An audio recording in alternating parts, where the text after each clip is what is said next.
so old.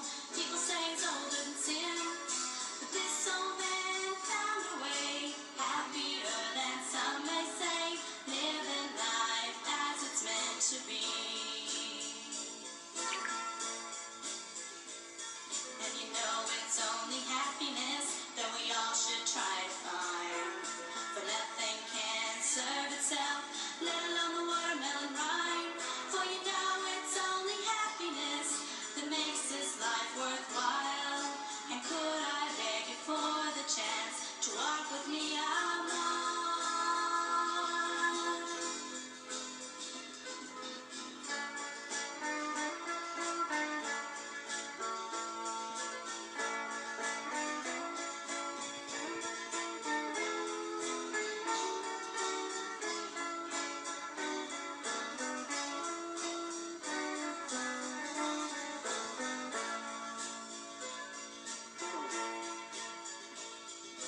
Little old man really had a plan, living through his dreams at night, knowing the troubles day can bring, but knowing how to make them right.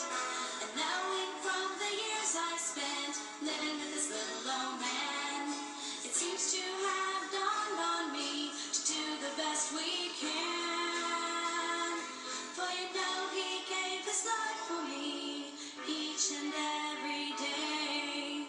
And if I could, I surely would give my life for. Robin, I thank you for joining us this evening.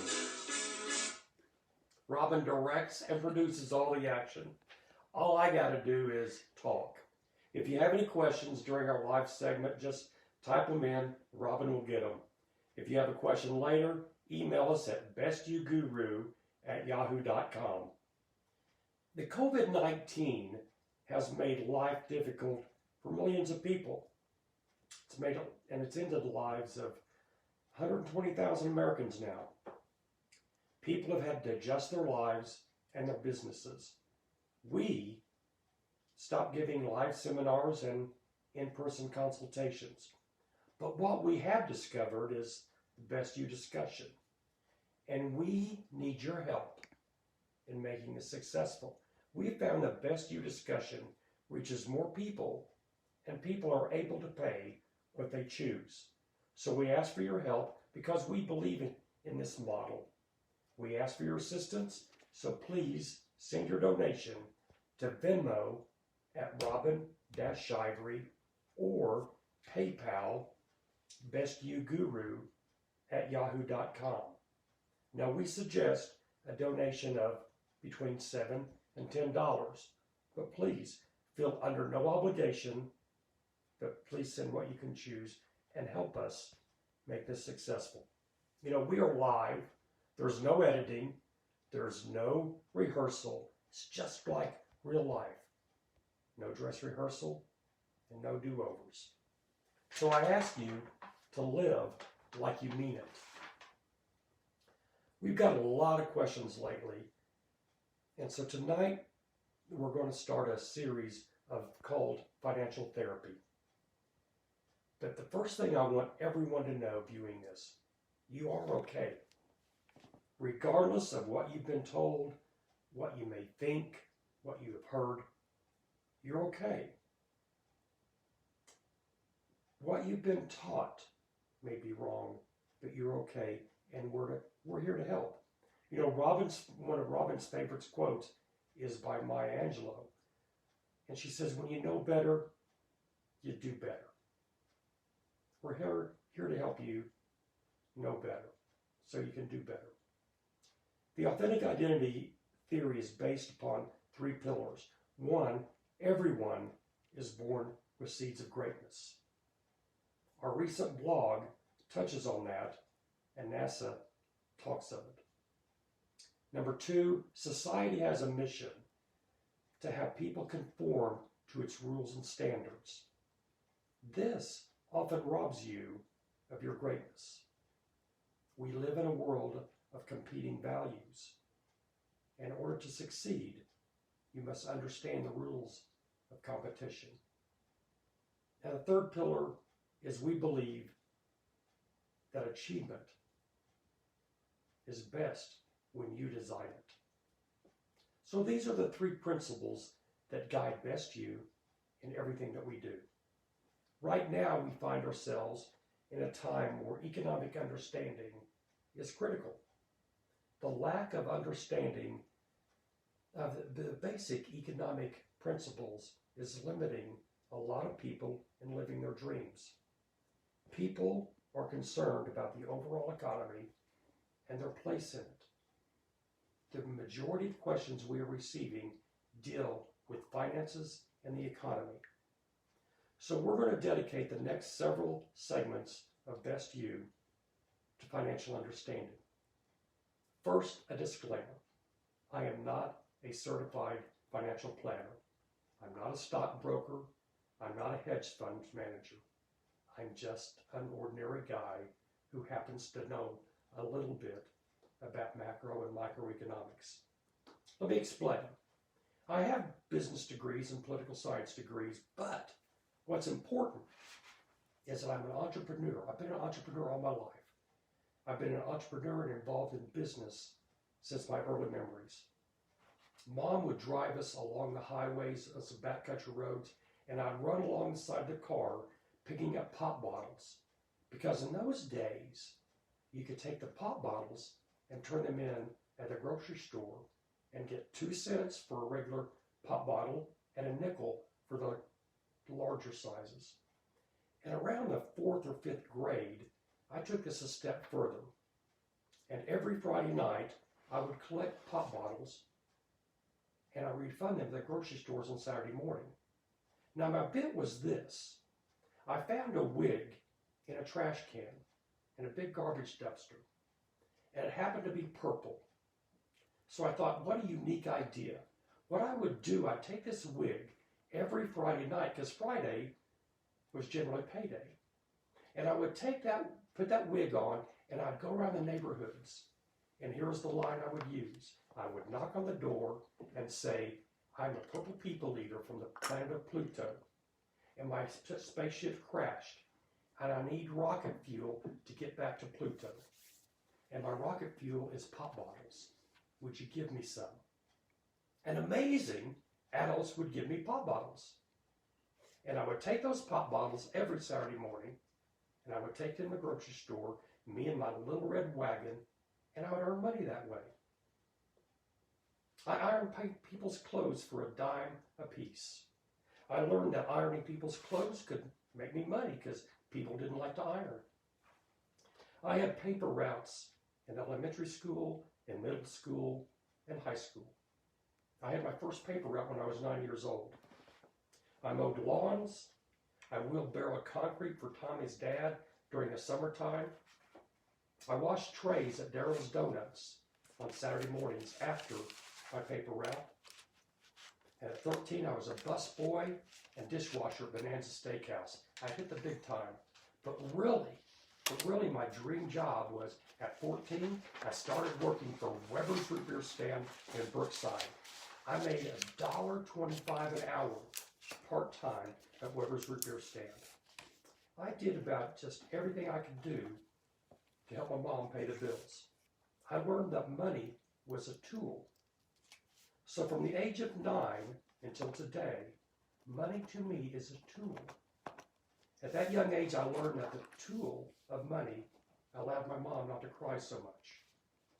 It allowed a better life for myself, my sister, and my mom. Money was a tool. After high school graduation, I got a job digging ditches. And I knew I didn't want to dig ditches the rest of my life. So every Friday, I heard that there was this guy named Charles Whiteley. And Charles Whiteley owned Port City Electric. And I heard that he was a great boss. I learned that he was. But every Friday, I would call Charles Whiteley every Friday morning. At my break from digging ditches, I would go to the job shack, because it was an apartment building, we were digging ditches. And I called Charles and said, Mr. Whiteley, my name's Harry Shivery, and I want to be an electrician and I want to work for you. Do you have any positions available? Charles Whiteley would say, Harry, we do not. So the next Friday I'd call him. I'd say, Mr. Whiteley, my name's Harry Shivery. He says, I know who you are. I said, well, I want to know if you have any jobs available. He says, no, we don't. I did that every Friday for over 2 months. And finally, I called Mr. Whiteley one Friday morning, and I said, Mr. Whiteley, he said, I know who you are, and I don't have any jobs available. We are booked up. And he said, but I'm going to tell you something. You are the most persistent person I've ever known. So, you come down Monday morning. If you can get here Monday morning, I'll find something for you to do. And I said, Mr. Whiteley, I will be there. When I went to work for Charles Whiteley, he discovered that I was really interested in working, and I would work hard. So he asked me if I wanted to go to school to learn to be an electrician formally. I said yes. So he sent me to school for 4 years. I went to night school 2 nights a week for 4 years to become a master electrician. He spent money to educate me, and I learned money again was a tool. It was a tool for me to become educated. So money is a tool. If anything else, take that note, that money is not the end goal. It is a tool. And people today ask me, are you rich?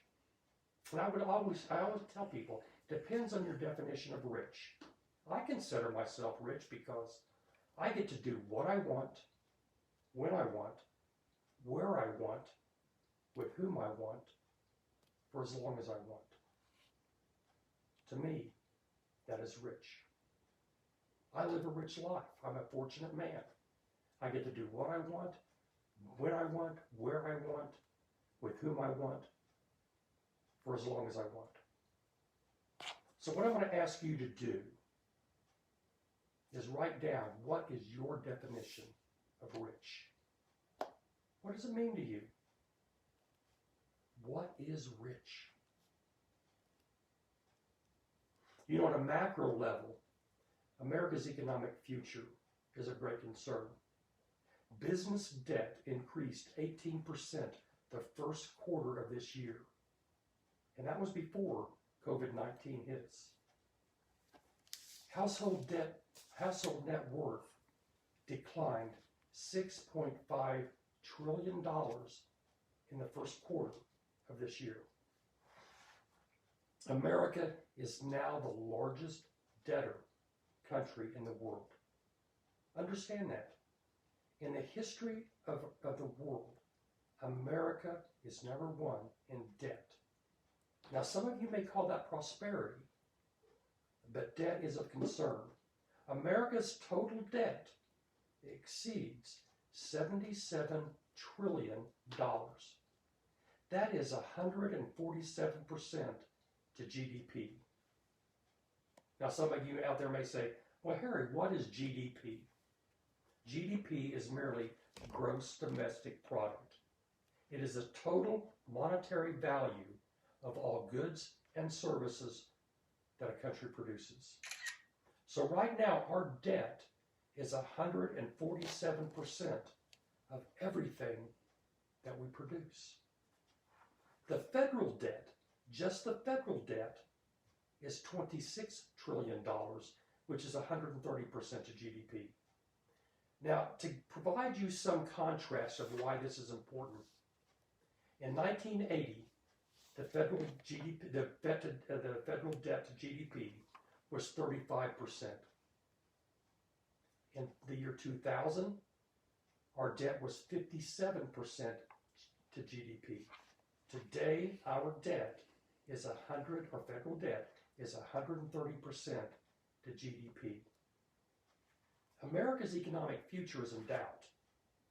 We are entering an economic period in our country that has never been experienced before.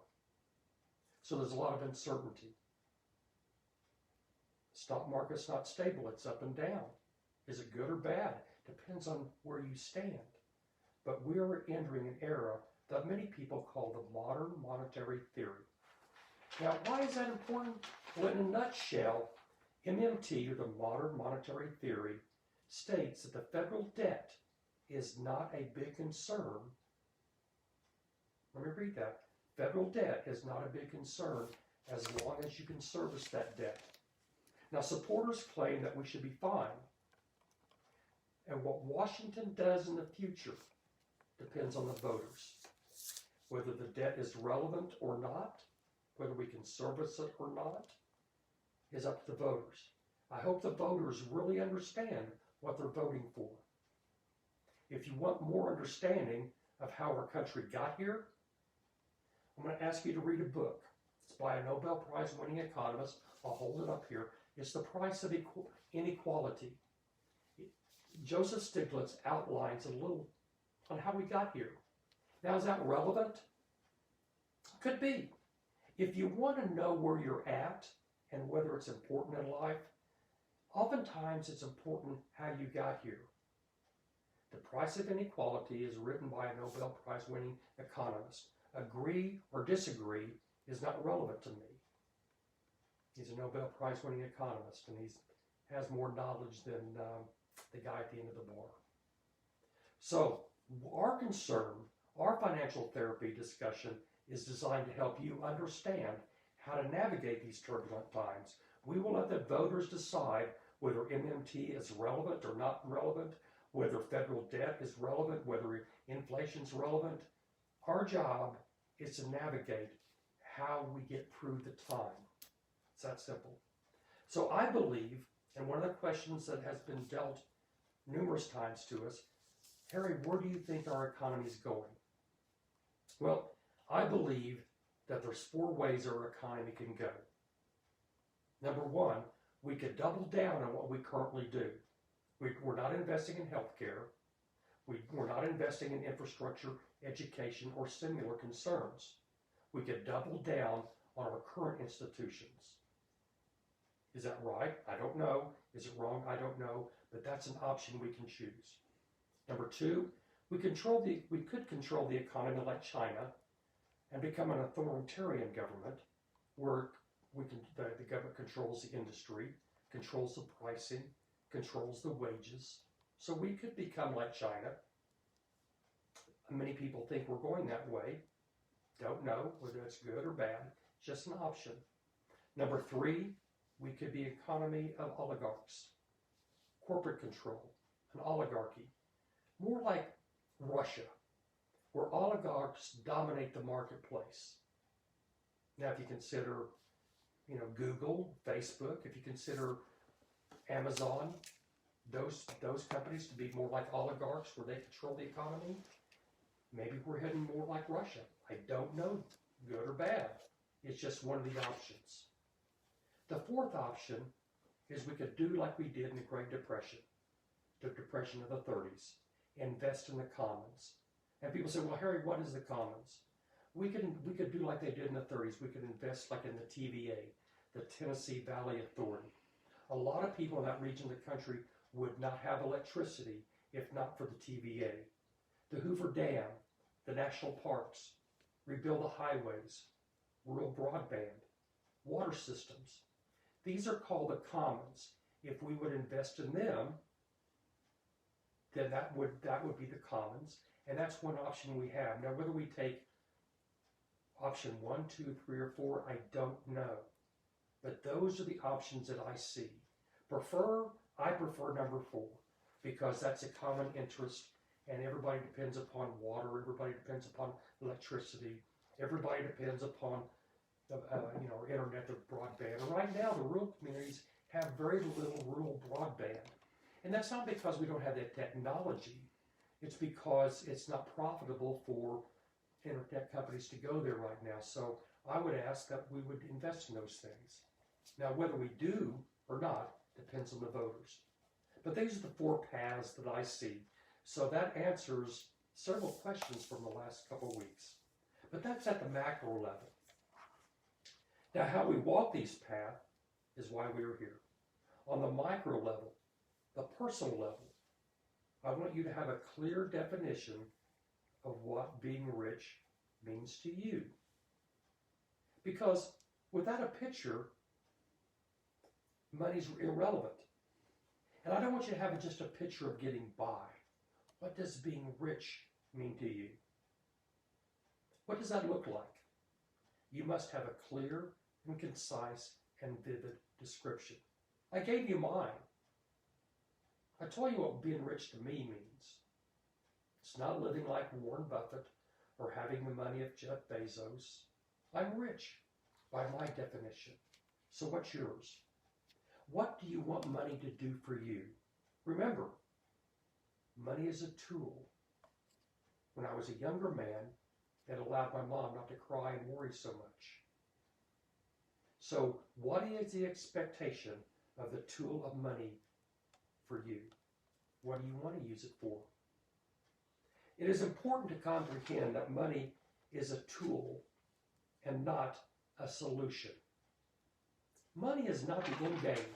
You know, no person on earth that I've ever known has been on their deathbed and said, I wish I would have earned just one more dollar.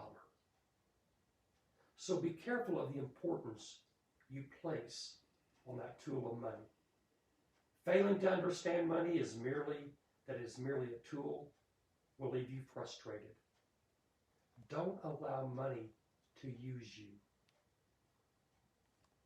You know, the majority of lottery winners wind up broke because the majority of people think that money is the end game.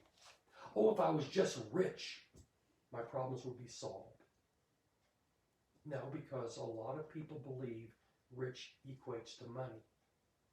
For me, rich equates to freedom.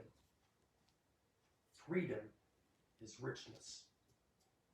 The majority of lottery winners wind up broke. Why? Because they fail to understand that money is just a tool. And they fail to understand how to use that tool. How you view economics, finances, money, riches, wealth, or whatever term you want to use will determine how you use the riches.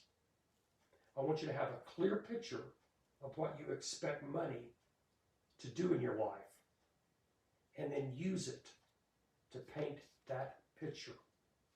The picture you develop in your mind right now and tomorrow morning and the next day, use money as the paintbrush. I promise you that if you don't paint a picture of your life, if you don't take the time to understand that money is merely paint, it's a tool. If you don't paint your picture, someone else will. There are two rules that a person must accept. One, there is no shame in being broke or being poor or unemployed. There is no shame in not having a job. One of the greatest fears of being unemployed for most people is admitting that no one wants you, that I don't have a job. And that's wrong. There's no shame in being unemployed. The shame may be because you're not looking. I get that. But being poor, being broke, or being unemployed, there's no shame. So please understand that. Rule number 2, what you focus on expands. If you focus on your lack of money or your need for money, you know what? That need or that lack, it expands. If you focus on what you don't have, you will get more of what you don't have. It's that simple. So let's I got some questions that I want to get to specifically. The first question is, how do you know if you've made the right decision? Whatever decision you made, understand it was the right decision. You got to trust yourself. What really makes a decision right or wrong is your actions after you make the decision. What you do with that decision determines whether the decision was right or wrong. So don't worry about if you've made the right decision. Worry about and concern yourself, did you take the right actions after the decision was made? The next question, how can I trust people that lie to me?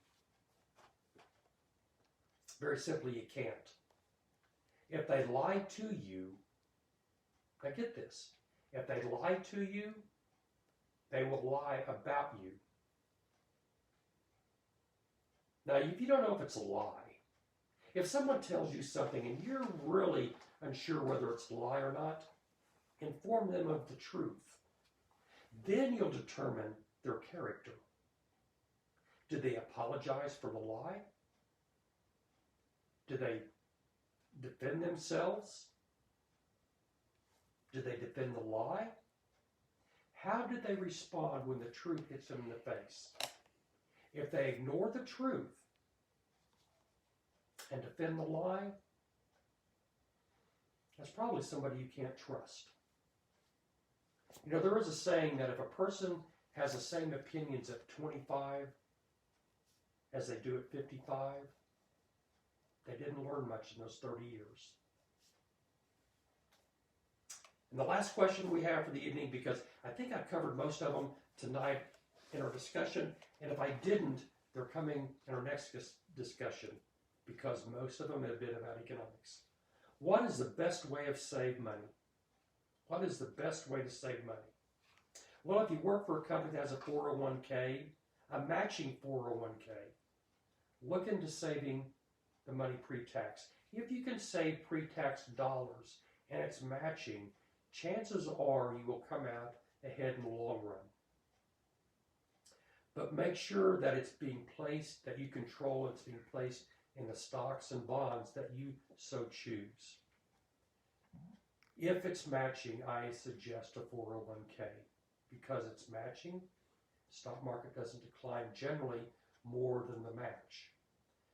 If you don't have a 401k, you may want to try an IRA, because that's a good thing if it's, you know, if you're in a tax bracket where it's beneficial to you. So I suggest an IRA. But the system I like best is the 3-envelope system. Now I suggest everyone do this for one reason only. It may not gather you as much money as a 401k. I don't know. Can't guarantee that. Is it better than the stock market? I don't know. I can't guarantee it will get you more money. But what it will give you is discipline and faith in yourself. So take 3 envelopes. Don't care what they look like. Don't care how big they are. And every day, put some money in each envelope. In the first envelope, I want you to write on it giving. You can put tithing. You can put charity. Doesn't make any difference. To me, tithing or charity or giving is giving where you feel led. Robin and I don't give standardly a certain amount to anyone or anything. We give as we are led. However, every day we contribute a certain amount to the giving envelope. So write on the envelope giving. I don't care whether it's a penny, a quarter, $1, $5. I don't care the amount. The important part is that you give something every day and put it in that envelope. And on the second envelope, put in investing. Whether it's a quarter, a nickel, $1, $5, it doesn't make any difference. But be consistent, have the discipline, put investing. Now when you say investing, does that mean stocks? I don't know. Investing depends upon you. It could be investing in your own business someday. It could be investing in the stock market. It could be investing in whatever generates, you think it will generate money in the long term. Investing for this envelope is only to have your money work for you. It's not to invest in a car or invest in a new house. It's invest in a vehicle by which would regenerate money back to you. The third envelope is savings. Put money into savings. Don't care whether it's a penny or $1 or $5. Save something each and every day for your emergency fund. Now, there is a magic in this routine. It gives you discipline that will transcend the money aspect into other aspects of your life. If you're not disciplined with money, you're not disciplined in anything, because money is one of the best tools you can have to have your life the way you want it. So that's what I suggest. And I appreciate the question, what's the best way of saving money? I believe in the 3 envelope system because I have total control over it. The stock market today is often less relevant or less important or less dependable than the roulette table or the craps table. I understand the odds at a craps table. Sometimes the odds of the stock market aren't as dependable. So how you invest is up to you, but I like the 3 envelope system. How you save is up to you, but I highly encourage the 3 envelopes. Again, it's giving, investing, and saving.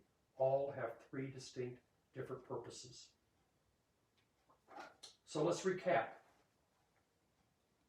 Tonight we talked about being rich. My definition of being rich is being able to do what I want, where I want, when I want, with whom I want, for as long as I want. And right now in my life, I'm able to do that. Are you rich? Number 2, money is a what? Money is a tool. It's not an end game. It's not a status symbol. Who has the most money at the end of life does not win. So get that out of your mind. He who has the most tools or the most toys does not win this game. Money is a tool for you. It's not how your neighbor uses it. It's how you use it that matters. Number 3, write a description of what your life looks like once you use that tool of money properly. Don't guess at it. You know, if you want to take a road trip to Seattle, you don't guess at where you're going and wind up in New York. You have a map you know where Seattle is. You want to drive there. You know how to get there. Make your life that way. Paint that picture. And then use money as the tool to get you there. You have a better chance of getting there on your painting your own picture than winning the lottery, because most lottery winners wind up broke. Number 4, attach no embarrassment for the lack of money. If anyone judges you for your lack of money, it shows more about them than it does you. You came into this world broken alone. You'll go out broken alone. And there's no shame in birth, and there's no shame in death. So why be ashamed of being broken life? People with a lack of honor, a lack of integrity, and a lack of empathy should be embarrassed, but never be embarrassed for lack of money. Number 5, what we focus on expands. Expand your thoughts to a more creative area. Money follows ideas. Ideas don't necessarily follow money. That's really critical. If you lack the funds to live your dreams, it also means you lack the ideas. So focus on your ideas and allow the money to follow. I hope you got these 5 points, and please take them seriously. Without them, you will limit yourself and you'll limit your life. The great Yogi Berra said, if you don't know where you're going, you might wind up someplace else. So let us hear from you at and write to us at bestyouguru@yahoo.com. If we provided a benefit, please send us donations via Venmo at Robin Shivery, or send to PayPal at bestyouguru@yahoo.com. Now, the next discussion is scheduled for July 1st, where we will discuss the 2 basic types of money, the womb lottery, and capitalism versus neoliberalism. It is our hope that this mini-series or series of finances and economics will help you, because we're in for some turbulent times as a society and as an economy. Very few people know where we're going. But I want to help you with tools to navigate. My hope for you is that you get everything, you receive everything that you deserve. I hope you receive. Thank you and good evening.